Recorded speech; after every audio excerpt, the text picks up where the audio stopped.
श्रीराम। बोलो भारत माता की जय। बोलो भारत माता की जय। जय श्रीराम जय श्रीराम। जय श्रीराम జై శ్రీరామ్. మరి మొన్న అసెంబ్లీలో మన తెలంగాణ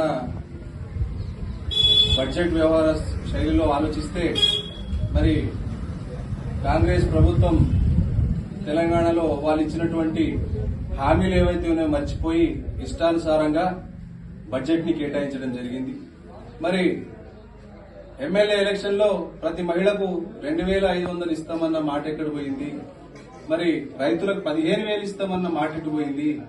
విద్యార్థులకు 5 లక్షల కార్డు ఇస్తామన్నటువంటి మాట ఎటుపోయింది? 18 సంవత్సరాలు నిండిన విద్యార్థులకు స్కూటర్లు ఇస్తామని చెప్పేసినటువంటి మాట ఎటుపోయిందని చెప్పేసి కాంగ్రెస్ ప్రభుత్వం ఆలోచించాలా?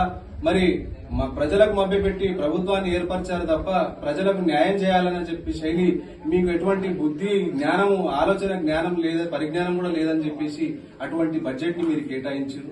మరి కేంద్ర ప్రభుత్వం కూడా ఏం చేయలేదు ఏం ఇయ్యలేదని చెప్పేసి గత బీఆర్ఎస్ ప్రభుత్వంలో 10 సంవత్సరాలు పాలించారు. ఆ బీఆర్ఎస్ ప్రభుత్వంలో కేంద్ర ప్రభుత్వం ఎంత ఇచ్చింది, దేనికి ఎక్కడెక్కడ ఎంత అమౌంట్ కేటాయించింది అనేది నేను వివరిస్తా. 8,62,488 కోట్లు 10 సంవత్సరాల్లో బీజేపీ ప్రభుత్వం తెలంగాణకి ఇచ్చినటువంటి ఫండ్. మరి ఇక్కడ ఉన్నటువంటి రాష్ట్రాలు ఏదైతే గవర్నమెంట్ ఉన్నాయో ఇంతకుముందు బీఆర్ఎస్ ప్రభుత్వమే గాని ఇప్పుడు రన్నింగ్ లో ఉన్న కాంగ్రెస్ ప్రభుత్వమే గాని ఒకసారి మీరు ఆలోచించాలి. మరి ఉపాధి హామీ కింద ఏదైతే మన గ్రామాలలో ఉపాధి హామీ పథకం కింద చెరువులు తవ్వకాలు గాని అటువంటివి ఏవైతే చేస్తారో దానికోసం 32,414 కోట్లు అనేది ఉపాధి హామీ కింద కేంద్ర ప్రభుత్వం తెలంగాణ రాష్ట్రానికి ఇచ్చింది. మరి వ్యవసాయ రంగం ఎరువుల సబ్సిడీ కోసం 57,431 కోట్లు ఇచ్చింది. రైతుల ధాన్యం కొనుగోలుకు 1,86,640 రూపాయలు ఇచ్చింది.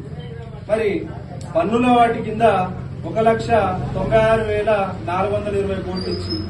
మరి అదేవిధంగా విద్యార్థుల సమగ్ర శిక్షణ అభియాన్ కింద మరి విద్యార్థుల డెవలప్మెంట్ అంగన్వాడీ డెవలప్మెంట్ కోసం 29,834 కోట్లు ఇచ్చింది.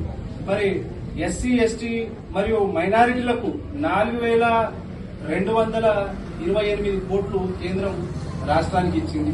మరి ఈ కాంగ్రెస్ ప్రభుత్వం వారు మొన్న బడ్జెట్ లో మైనారిటీల కోసమే 33 కోట్లు వాళ్ళ పండుగల కోసం వెచ్చించారు.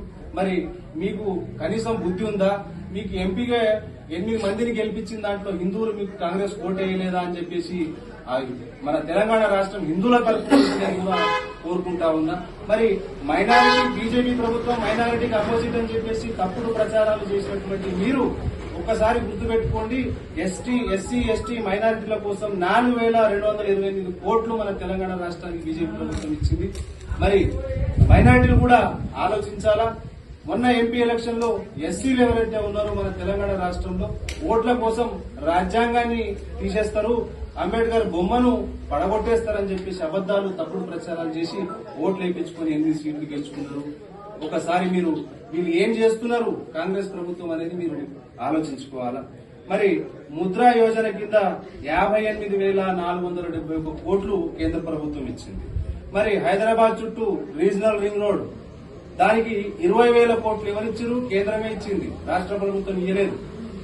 కరోనా టీకాల కోసం 1,800 కోట్లు అంటే 1,800 కోట్లు కేంద్రం మన తెలంగాణ రాష్ట్రానికి ఇచ్చింది. పెన్షన్లు 2,078 కోట్లు. అదేవిధంగా గ్రామ పంచాయతీలకు కానీ ఇతర ఫండ్లు 14th ఫైనాన్స్ కింద 19,651 కోట్లు ఇచ్చింది.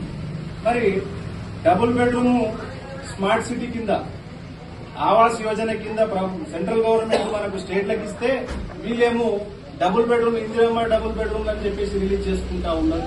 మరి మీ దగ్గర రాష్ట్రంలో ఎటువంటి విధి లేకుండా ఇలాంటి ఎన్ని డెవలప్మెంట్లు చేసుకుని అబద్దపు బడ్జెట్ మీరు క్రియేట్ చేస్తుందని చెప్పేసి కాంగ్రెస్ ప్రభుత్వం ఆలోచించుకోవాలి. మరి జాతీయ రహదారులు మన పక్కనే చూసినాం, నాందేడ్ హైవే 161 నంబర్ హైవే ఉన్నది. ఇప్పుడు నిజాంపేట్ వయా నారాయణఖేడ్ బీదర్ హైవే కూడా అవుతుంది. అటువంటిది తెలంగాణ రాష్ట్రంలో 1,58,000 కోట్లు అనేది జాతీయ రహదారుల కేంద్ర ప్రభుత్వం ఇచ్చింది. రైల్వే డెవలప్మెంట్ కు 34,992 కోట్లు ఇచ్చింది. గ్రామ రోడ్లకు 3,672 కోట్లు, ఉచిత రేషన్ గరీబ్ కళ్యాణ్ అన్న యోజన స్కీమ్ కింద 1,425 కోట్లు వెచ్చించింది. మరి వీళ్ళు గ్రామాలలో రోడ్లు, లైట్లు ఈ రాష్ట్ర ప్రభుత్వం ఎప్పుడు చేయదు. ప్రతి గ్రామ పంచాయతీకి నిధులు అనేవి కేంద్రం నుంచే వస్తాయి. కేంద్రమే గ్రామాలను డెవలప్ చేస్తారు తప్ప రాష్ట్ర ప్రభుత్వాలు ఎటువంటి చేయవు. కాబట్టి ఇప్పుడు వచ్చే ఎన్నికల్లో కూడా గ్రామ ప్రజలందరూ, ప్రతి గ్రామంలో ఉన్నటువంటి ప్రజలు, ఓటర్ మహాశయులందరూ గుర్తుపెట్టుకోవాలి. బీజేపీ క్యాండిడేట్, ఎమ్మెల్యే, సర్పంచ్ క్యాండిడేట్లను, ఎంపీటీసీ, జడ్పీటీసీ క్యాండిడేట్లను గెలిపించుకోండి. మరి కేంద్ర ప్రభుత్వం నుంచి వచ్చే నిధులు మన మీద ప్రేమతో కేంద్రం కూడా మన గ్రామాలకు ఎక్కువ నిధులు ఇచ్చే అవకాశం ఉంటది. మరి రాష్ట్ర ప్రభుత్వం దాంట్లో ఎటువంటి జోక్యం చేసుకునే అర్హత కూడా దానికి లేదని చెప్పేసి తెలియజేస్తా ఉన్నాం. మరి సర్పంచ్ ఎలక్షన్ లో ప్రతి ఒక్కరూ బీజేపీ అభ్యర్థిని గెలిపించుకోవాలని చెప్పేసి కోరుకుంటూ, మరి కాంగ్రెస్ తెలంగాణలో అబద్దం ప్రచారం చేసిన కాంగ్రెస్ ప్రభుత్వానికి ప్రతి ఊర్లో బీజేపీ అభ్యర్థిని గెలిపించుకొని చెప్పుతో కొట్టినట్టు దానికి సమాధానం చెప్పాల్సిందిగా కోరుకుంటూ అందరికీ ధన్యవాదాలు తెలియజేస్తున్నాను. జై శ్రీరామ్. జై శ్రీరామ్.